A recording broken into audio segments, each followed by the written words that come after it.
Өндөргөөний талаар түүхэн цаг хугацаанууд бол янз бүрийн үнэлгээнүүд өгсөөр ирсэн. Тэр нь юутай холбоотой гэхээр тухайн үед нийгмийн үзэл санаанд ямар үзэл суртал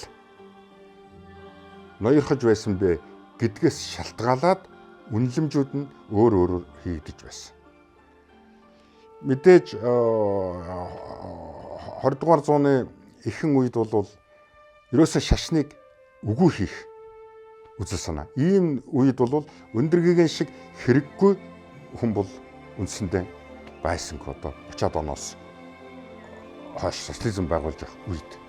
Тэгээд эн чинь 1970-аад оноос л манай дүрслэх урлаг жаахан хөгжөөд гадна дотны юм жаахан мэддэг болоод энэ Өндөргөөгийн чинээрээ зүгээр нэг лам хүн биш дэлхийд юм хийсэн юм байна шүү дээ гэдэг юм 1970-аад оноос эхэлж бий болоод тэгэл ардын зураач Чөлтөмгай тэргүүтэй хүмүүс Өндөргөөнийг илүү сайн судлаад тэгээд бид нар Өндөргөөнийг социализмын үед бол Өндөргөөнийг дээш нь гаргаж ирж чадсан.